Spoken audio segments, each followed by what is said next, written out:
I cannot believe നമ്മൾ ഭഗവത്ഗീത സീരീസിലെ last video ആണ് ഇന്ന് ചെയ്യാൻ പോകുന്നത്. അപ്പം ഒരു സീരീസ് തുടങ്ങുമ്പം ശരിക്ക് ആ ഒരു കൺസിസ്റ്റൻസി ഇല്ലെങ്കിൽ ആ സീരീസ് കംപ്ലീറ്റ് ചെയ്യാനുള്ള ഒരു മോട്ടിവേഷൻ പ്ലസ് ആ ഒരു ആ ഉള്ളിൽ നിന്ന് വരുന്ന ഒരു ഫീലില്ലേ, അത് വന്നില്ലെങ്കിൽ ആ സീരീസ് കംപ്ലീറ്റ് ആവില്ല. അപ്പം അങ്ങനെ ഇടയ്ക്ക് കുറച്ച് ബ്രേക്കൊക്കെ വന്നു, പക്ഷെ എന്നാലും ഇത് സീരീസ് കംപ്ലീറ്റ് ചെയ്യാൻ പറ്റി. അപ്പം ഐ എം വെരി ഹാപ്പി. ഇന്ന് നമ്മൾ ചെയ്യാൻ പോകുന്ന ലാസ്റ്റ് രണ്ട് ചാപ്റ്ററാണ്, ചാപ്റ്റർ 17 ആൻഡ് ചാപ്റ്റർ 18. ഭഗവത്ഗീതയിൽ ശ്രീകൃഷ്ണൻ നമ്മളെ പഠിപ്പിക്കുന്നത് അർജുനന് പറഞ്ഞു കൊടുക്കുന്ന പോലെ തന്നെയാണ്. അപ്പം ശരിക്ക് ഒരു കൺഫ്യൂഷനുള്ള സിറ്റുവേഷൻ തൊട്ട് തുടങ്ങി. അർജുനന് കൺഫ്യൂഷൻ ഉണ്ടായിരുന്നു, നമുക്ക് കൺഫ്യൂഷൻ ഉണ്ടാവും, നമുക്ക് ഫിയർ ഉണ്ടാവും, നമുക്ക് ഈഗോ ഉണ്ടാവും, പിന്നെ നമ്മുടെ കർമ്മം എന്താണ് നമുക്ക് മനസ്സിലാവില്ല, പിന്നെ ഡിസിപ്ലിൻ ആയിരിക്കാൻ നമുക്ക് ഡിഫിക്കൽട്ടായിരിക്കും, പിന്നെ നമ്മുടെ ഇല്യൂഷൻ എന്താണ്, ശരിക്ക് ഒരു ഫിസിക്കൽ സിറ്റുവേഷനും ഒരു മെൻ്റൽ കൺട്രോളും അതെന്താണ് എന്നൊക്കെ പഠിപ്പിച്ച് കൃഷ്ണൻ ഇവിടെ എത്തിച്ചു. അപ്പം ശ്രീകൃഷ്ണൻ പറയുന്നത്, നിങ്ങൾക്ക് ഇതെല്ലാം ഇതുവരെ പഠിച്ചതൊന്നും ഓർത്ത് നിൽക്കാൻ പറ്റിയില്ലെങ്കിലും അറ്റ്ലീസ്റ്റ് ഈ ചാപ്റ്റർ, അതായത് ചാപ്റ്റർ 17, 18 എങ്കിലും നിങ്ങൾ ഓർത്ത് വെക്കണം. അപ്പം ഈ ചാപ്റ്ററിൽ നമുക്ക് മനസ്സിലാക്കാനുള്ള കാര്യങ്ങൾ എന്ന് പറഞ്ഞു കഴിഞ്ഞാൽ, എന്തുകൊണ്ടാണ് നമ്മളെല്ലാവരും ഭയങ്കര ഡിഫറെൻ്റ് ആണ് അല്ലേ? ഈവൻ ദോ നമ്മളെല്ലാവരും ഹ്യൂമൻസ് ആണ്. നമ്മുടെ ചിന്തിക്കുന്നതും നമ്മൾ ചെയ്യുന്നതും നമ്മുടെ പ്രവർത്തികളും നമ്മുടെ കർമ്മം നമുക്ക് കിട്ടുന്ന കാര്യങ്ങളെല്ലാം ഡിഫറെൻ്റ് ആണ് അല്ലേ? പിന്നെ നമുക്ക് എന്തുകൊണ്ടാണ് എപ്പോഴും ഈ സ്ട്രഗിൾ എന്നുള്ള സിറ്റുവേഷൻ വരുന്നത്? ഈവൻ ദോ വി നോ എന്താണ് കറക്റ്റ് കാര്യം.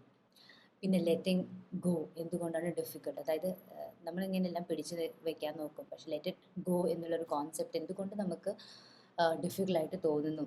പിന്നെ ശരിക്കില്ല ഫ്രീഡം എന്താണ് എന്നൊക്കെയാണ് ശ്രീകൃഷ്ണൻ പറഞ്ഞു തരാൻ പോകുന്നത്. ശരിക്കും ശ്രീകൃഷ്ണൻ അർജുനനെ ഇതൊക്കെ പഠിപ്പിച്ചു കൊടുത്തിട്ട് ഇന്നത് ചെയ്യണമെന്ന് ഫോഴ്സ് ചെയ്യുന്നില്ല. അപ്പം ഇതൊക്കെ പഠിപ്പിച്ചിട്ട് അർജുനനോട് പറയുവാണ് ചെയ്യുന്നത്, അർജുനന് ഇഷ്ടമുള്ളത് ചെയ്യാം. അപ്പോൾ അതാണ് ഫ്രീഡം പോലും കൊടുക്കുകയാണ് ചെയ്യുന്നത്. അതാണ് ശരിക്കും സ്പിരിച്വൽ അവേക്കനിങ് അല്ലെങ്കിൽ സ്പിരിച്വൽ ലേണിംഗ്. നമുക്കെല്ലാം അറിയാം, എന്നിട്ടും നമ്മളാണ് ഡിസിഷൻ എടുക്കുന്നത് എന്ത് ചെയ്യണമെന്ന്. ആരും നമ്മളെ ഫോഴ്സ് ചെയ്യുന്നില്ല. ചാപ്റ്റർ 17 ശ്രീകൃഷ്ണൻ ഭയങ്കര സിമ്പിളായിട്ടുള്ളൊരു കാര്യം പറഞ്ഞു തരികയാണ് ചെയ്യുന്നത്. ഓരോ വ്യക്തി അവരുടെ ശ്രദ്ധ, അതായത് ഇന്നർ ബിലീഫ് സിസ്റ്റം, അതനുസരിച്ചിട്ടാണ് പ്രവർത്തിക്കുന്നത്. ആ ഒരു വിശ്വാസം ആണ് അവർ എടുക്കുന്ന ഒരു ഡിസിഷൻ, ഇല്ലെങ്കിൽ അവരുടെ ബിലീഫ് സിസ്റ്റം ക്രിയേറ്റ് ചെയ്യുന്നത്, അവരുടെ ഹാബിറ്റ്സ് ക്രിയേറ്റ് ചെയ്യുന്നത്. ഇപ്പം എക്സാക്ട്ലി സെയിം ഏജിൽ രണ്ട് ആൾക്കാരെ എടുക്കുകയാണെങ്കിൽ അവരുടെ ചൈൽഡ്ഹുഡ് എങ്ങനെയായിരുന്നു അതിനനുസരിച്ചായിരിക്കും അവർ വലുതായി കഴിഞ്ഞ് കഴിഞ്ഞാൽ അവരുടെ ഹാബിറ്റ്സും അവരുടെ സ്വഭാവവും അവരുടെ പ്രവൃത്തിയൊക്കെ. ചില ആൾക്കാർ ഭയങ്കര വൃത്തി ക്ലെൻലിനെസ് ഉള്ള വീട്ടിൽ നിന്നാണെങ്കിൽ അവർ വലുതായി കഴിഞ്ഞാലും അവരുടെ ഫാമിലി ആകുമ്പം ആ ഒരു ക്ലെൻലിനെസ് അത് കാണും. അപ്പം it's very easy to understand. ഒരു കുഞ്ഞിനെ കണ്ടു കഴിഞ്ഞാൽ അവരുടെ ഫാമിലി എങ്ങനെയായിരിക്കും എന്ന് നമുക്ക് ഭയങ്കര ഈസി ആയിട്ട് മനസ്സിലാക്കാൻ പറ്റും അല്ലേ? അല്ലെങ്കിൽ ഒരു കുഞ്ഞിൻ്റെ സംസാരം കേട്ട് കഴിഞ്ഞ് കഴിഞ്ഞാൽ, ഒരു കുട്ടിയുടെ സംസാരം കേട്ട് കഴിഞ്ഞാൽ ആ വീട്ടിലെ സംസാരം, ആ വീട്ടിലെ ആ ഒരു എൻവയൺമെൻറ്റ് നമുക്ക് ഭയങ്കര ഈസി ആയിട്ട് മനസ്സിലാക്കാൻ പറ്റും കേട്ടോ. പക്ഷേ ഇപ്പം കഴിഞ്ഞിടയ്ക്ക് എൻ്റെ മോൻ മിത്തുവിൻ്റെ ഒരു ഫ്രണ്ട്, ആക്ച്വലി 2-3 വയസ്സ് മൂത്തതാണ്, നന്നായിട്ട് സംസാരിക്കും, ആങ്കൊച്ച. പക്ഷേ അത് ഒരു 5 വയസ്സായി, 5-6 വയസ്സായി. അപ്പം ഭയങ്കര സംസാരിക്കുമ്പോൾ തന്നെ ഭയങ്കര റെസ്പെക്റ്റ്ഫുള്ളിയാണ് സംസാരിക്കുന്നത്, നല്ല അറിവുണ്ട്. ഐ മീൻ പറഞ്ഞു തരുന്നത് സിമ്പിളായിട്ടുള്ള കാര്യങ്ങളാണ്, ഊഞ്ഞാലാടാനും സ്ലൈഡ് ചെയ്യാനൊക്കെയാണ് പറഞ്ഞു കൊടുക്കുന്നത് മിത്തുവിന്. പക്ഷേ ആ സംസാരത്തിൽ ആ റെസ്പെക്റ്റ് മനസ്സിലാവുന്നുണ്ട്. ആ ഒരു അവരുടെ വീട്ടിൽ എന്തായിരിക്കും, ആ ഒരു എൻവയൺമെൻറ്റ് എന്തായിരിക്കും, എത്രത്തോളം നല്ലതും ചീത്തയായിരിക്കും എന്ന് നമുക്ക് ആ കുഞ്ഞിനെ കണ്ടാൽ മനസ്സിലാവും. സോ ഇപ്പം നെഗറ്റീവ് ആണെങ്കിലും കേട്ടോ, അപ്പം അങ്ങനെ ഒരു നെഗറ്റീവ് സ്വഭാവമുള്ളൊരു ആളെ നമുക്ക് കണ്ടു കഴിഞ്ഞാൽ തന്നെ നമുക്ക് ഈസി ആയിട്ട് മനസ്സിലാക്കാൻ പറ്റും അവരുടെ വീട്ടിലെ അച്ഛനമ്മമാർ എങ്ങനെയാണ് സംസാരിക്കുന്നത്. അപ്പം കൃഷ്ണൻ പിന്നെയും 3 ഗുണങ്ങളാണ് പറയുന്നത്: സാത്വിക് ഗുണം, രജസിക് ഗുണം, തമസിക് ഗുണം. ഈ 3 ഗുണങ്ങൾ കാരണമാണ് ആൾക്കാരുടെ ബിഹേവിയറും ഇമ്പാക്റ്റ് ആവുന്നത്. ഇപ്പം സാത്വിക് ഗുണം എന്ന് പറഞ്ഞു കഴിഞ്ഞാൽ, സാത്വിക് ഗുണങ്ങളുള്ള ആൾക്കാരെ കണ്ടാൽ നമുക്ക് പെട്ടെന്ന് അറിയാൻ പറ്റും, ഭയങ്കര പീസ്ഫുൾ ആയിരിക്കും, അവർ ചെയ്യുന്ന കാര്യങ്ങളൊക്കെ ഭയങ്കര പോസിറ്റീവ് ആയിരിക്കും, അവരെപ്പോഴും അവരെ കാണുമ്പോൾ ഒരു ഭയങ്കര പോസിറ്റീവ് ഫീലിംഗ് ആയിരിക്കും.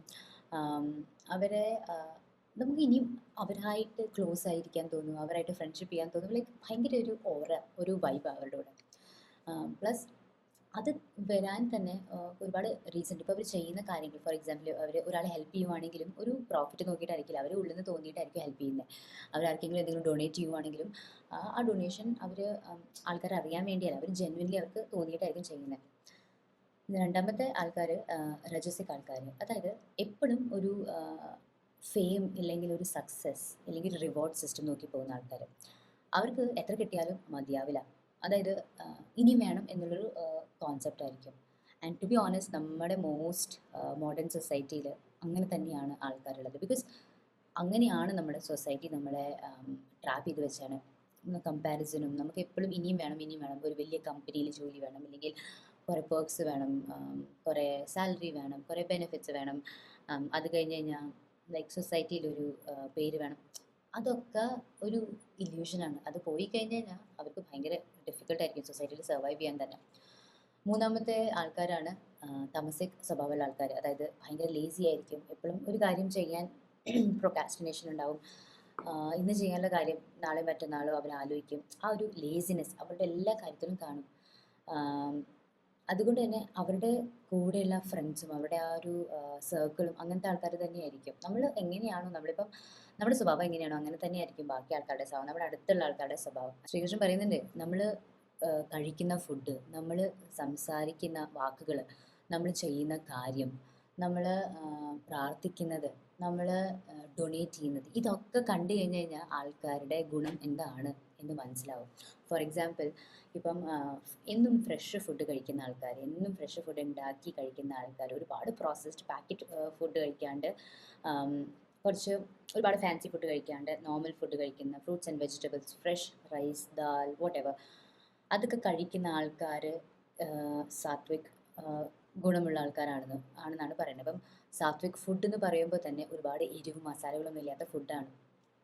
പിന്നെ രണ്ടാമത്തെ ടൈപ്പ് ഓഫ് ഫുഡ് എന്ന് പറഞ്ഞാൽ രജസിക്, അതായത് എരിവും മസാലയും പുളിയുമുള്ള ഫുഡ്. ആ ഫുഡ് കഴിക്കുമ്പോൾ തന്നെ നമുക്ക് ഭയങ്കര എക്സൈറ്റ്മെൻ്റ് ആണ്. അതായത് നമ്മൾ എഡിക്ഷൻ പോലെ ആയി പോവുകയാണ് ആ ടേസ്റ്റിന്. അപ്പോൾ നമ്മുടെ സ്റ്റിമുലേഷൻ ഭയങ്കര കൂടുക ചെയ്യുന്നത്. അപ്പം ഇനിയും വേണം, ഇല്ലെങ്കിൽ ഇനിയും ചെയ്യണം, ഇല്ലെങ്കിൽ മതിയാവുന്നില്ല എന്നുള്ളൊരു തോട്ട് വന്നുകൊണ്ടിരിക്കുകയാണ് ചെയ്യുന്നത്. പക്ഷേ സാത്വിക് ഫുഡിൽ ഒരുപാട് എരിവും പുളിയൊന്നും ഇല്ലാത്ത കാരണം നമ്മൾ വയറ് നിറഞ്ഞു കഴിഞ്ഞാൽ നമുക്ക് മതിയാവും. ബിക്കോസ് നമ്മൾ ടേസ്റ്റിന് വേണ്ടിയല്ല കഴിക്കുന്നത്. പിന്നെ മൂന്നാമത്തെ നമ്മുടെ തമസിക് ഫുഡ് എന്ന് പറഞ്ഞാൽ കംപ്ലീറ്റ്ലി അൺഹെൽതി ഫുഡ്, പഴയ ഫുഡ്, മടി കാരണം നമ്മൾ ഒന്നും ഉണ്ടാക്കാണ്ട് വാങ്ങിച്ചു കഴിക്കുന്ന കൂട്ടത്തിലെ ഫുഡ്. ആ ഫുഡൊക്കെ കഴിച്ച് കഴിഞ്ഞാൽ എന്തുണ്ടാവുന്നത്, നമ്മുടെ ബോഡിയിലെ ചില സമയത്ത് നമ്മൾ ശ്രദ്ധിച്ചിട്ടുണ്ടാവും, പുറത്തുനിന്ന് വാങ്ങിച്ച ഫുഡ് കഴിച്ചു കഴിഞ്ഞാൽ നമുക്ക് ഭയങ്കര ഒരു എന്താ പറയുക, ലേസിനെസ്, ഇല്ലെങ്കിൽ ഉറക്കം വരും പെട്ടെന്ന്. നമ്മുടെ ഉള്ള എനർജി പോലും പോയി എന്ന് തോന്നും. അതെന്തുകൊണ്ടാണ്? നമ്മുടെ തമസിക് കാറ്റഗറിയിൽ കിടക്കുന്ന ഫുഡ് കാരണമാണ്. Because it's not healthy, it's not doing anything for our body. നമ്മുടെ ബോഡിയിലെ എനർജി ഇനിയും യൂസ് ചെയ്യുകയാണ് ചെയ്യുന്നത് ആ ഫുഡിന് ഡൈജസ്റ്റ് ചെയ്യാൻ വേണ്ടി. അപ്പം അങ്ങനെ തന്നെയായിരിക്കും ആ ഫുഡ് കഴിക്കുന്ന ആൾക്കാരുടെ. അപ്പം ശരിക്കും അൾട്ടിമേറ്റ്ലി ഈ ചാപ്റ്റർ നമ്മളോട് ചോദിക്കുന്നത്, ഏത് ടൈപ്പ് ഓഫ് എനർജിയാണ് നമ്മളെ കൺസ്യൂം ചെയ്യുന്നത്, അല്ലെങ്കിൽ നമുക്ക് ഏത് ഗുണമാണ് ഉള്ളത്, സാത്വിക് ആണോ, രാജസിക് ആണോ, തമസിക് ആണോ. ചാപ്റ്റർ 18 കൃഷ്ണൻ പറയുന്നത്, ഈ ഭഗവത്ഗീതയുടെ ഫുൾ ഒരു സമ്മറിയാണ്. പക്ഷേ ഒരു കാര്യം ചെയ്യുന്നതിൽ നമുക്ക് കൺട്രോൾ ഉണ്ട്, പക്ഷേ അതിൻ്റെ ഔട്ട്കത്തിന് വേണ്ടി നമ്മൾ ഡിപ്പെൻഡ് ചെയ്യുന്ന സമയത്താണ് നമ്മൾ സഫർ ചെയ്യുന്നത്. അതായത് ശരിക്കുള്ള സ്പിരിച്വാലിറ്റി അല്ലെങ്കിൽ സ്പിരിച്വൽ ഗ്രോത്ത് എന്ന് പറയുമ്പം, നമ്മൾ ഒരു കാര്യം എല്ലാം ഉപേക്ഷിച്ച് ഒരു മലയുടെ മുകളിൽ പോവുക, ഇല്ലെങ്കിൽ ആശ്രമത്തിൽ പോവുക എന്നല്ല. നമ്മൾ ഒരു കാര്യം ചെയ്യുമ്പം അതിൻ്റെ ഔട്ട്പുട്ടായിട്ടുള്ള അറ്റാച്ച്മെൻറ്റ് അത് മാറ്റുക എന്നാണ്. അതായത് നമ്മളൊരു കാര്യം ചെയ്യുവാണെങ്കിൽ നമ്മൾ നമ്മുടെ ഡ്യൂട്ടി ചെയ്യുക, നമ്മൾ നമ്മുടെ ബെസ്റ്റ് രീതിയിൽ ചെയ്യുക. പക്ഷേ അതിൻ്റെ ഔട്ട്പുട്ടിന് നമുക്ക് കൺട്രോൾ ഇല്ലാത്ത കാരണം അതിനെപ്പറ്റി നമ്മൾ ടെൻഷൻ അടിക്കാണ്ടിരിക്കുക. ബിക്കോസ് ഓണസ്റ്റ്ലി ഇന്നത്തെ കാലത്ത് നമ്മളെല്ലാവരും ഭയങ്കരമായിട്ട് റിസൾട്ട് ഓറിയൻറ്റഡ് ആണ്. ഇപ്പം ജോലിയാണെങ്കിലും, നമ്മുടെ റിലേഷൻഷിപ്പ് ആണെങ്കിലും, ഫാമിലി ആണെങ്കിലും, ഒരു ചെറിയ പ്രോജക്റ്റ് ആണെങ്കിലും, ഫൺ പ്രോജക്റ്റ് ആണെങ്കിൽ പോലും നമ്മൾ അതിൻ്റെ ഫൈനൽ ഔട്ട്കം എന്തായിരിക്കും എന്ന് വിചാരിച്ചിട്ട് സ്ട്രെസ് അടിക്കുകയാണ് ചെയ്യുന്നത്. പക്ഷേ ശരിക്കും അതിൻ്റെ ആവശ്യമില്ല. ആ സ്ട്രെസ് അടിക്കുന്ന സമയത്ത് നമ്മൾ ആ കാര്യം ചെയ്യുന്നതിൻ്റെ ആ ഒരു എക്സൈറ്റ്മെൻറ്റും ആ ഫണ്ണും അത് നമുക്ക് എൻജോയ് ചെയ്യാൻ പറ്റുന്നില്ല. അപ്പം ശ്രീകൃഷ്ണൻ പറയുന്ന വേറൊരു കാര്യമുണ്ട് കേട്ടോ. ഈ ഹാപ്പിനെസ്, അതായത് നമ്മുടെ സന്തോഷം പോലും 3 ഗുണങ്ങളിൽ നമുക്ക് ഡിസ്ക്രൈബ് ചെയ്യാൻ പറ്റും. അതായത് സാത്വിക് സന്തോഷം, തമസിക് സന്തോഷം, രജസിക് സന്തോഷം. ശരിക്കും സാത്വിക് സന്തോഷം അല്ലെങ്കിൽ സാത്വിക് ഹാപ്പിനെസ് ഇനീഷ്യലി ഭയങ്കര ഡിഫിക്കൽട്ടായിട്ട് തോന്നും. പക്ഷേ ലേറ്റർ ഓൺ നമുക്ക് ഭയങ്കര പീസ്ഫുൾ ആയിട്ട് തോന്നും. അപ്പം നമ്മുടെ ലൈഫിൽ ഡിസിപ്ലിൻ ഉള്ളതും നമുക്ക് നമ്മൾ ഗ്രോത്ത് ഓണസ്റ്റ് രീതിയിൽ ഗ്രോ ചെയ്യാൻ ആഗ്രഹിക്കുന്നതും നമ്മൾ പുതിയ സ്കിൽസ് പഠിക്കുന്നതും നമ്മൾ ഹീലിംഗ് ചെയ്യുന്നതും ഹീലാവുന്നതും പിന്നെ നമുക്ക് മെഡിറ്റേറ്റ് ചെയ്യാൻ പറ്റുന്നതും ഇതൊക്കെ സാത്വിക് ഹാപ്പിനെസ് ആയിട്ടാണ് ട്രീറ്റ് ചെയ്യുന്നത്. രജസിക് ഹാപ്പിനെസ് എന്ന് പറഞ്ഞു കഴിഞ്ഞാൽ ഈഗോ ബേസ്ഡ് ഹാപ്പിനെസ്, അതായത് നമ്മൾ എപ്പോഴും കമ്പയർ ചെയ്ത് എന്നിട്ട് നമ്മൾ ജയിക്കാൻ നോക്കുകയാണ് ചെയ്യുന്നത്. ആ ഒരു ജയത്തിൽ കിട്ടുന്ന ആ ഒരു സന്തോഷത്തിനെയാണ് നമ്മൾ രജസിക് ഹാപ്പിനെസ് പറയുന്നത്. അപ്പം ഒരു എഡിക്ഷൻ, ഒരു വാലിഡേഷൻ ഉണ്ടെങ്കിൽ മാത്രം കിട്ടുന്ന ഒരു ഹാപ്പിനെസ്, ഒരാൾ നമ്മളെ കോംപ്ലിമെൻറ്റ് ചെയ്താൽ മാത്രം കിട്ടുന്ന ഒരു ഹാപ്പിനെസ് ആണ് രജസിക് ഹാപ്പിനെസ്.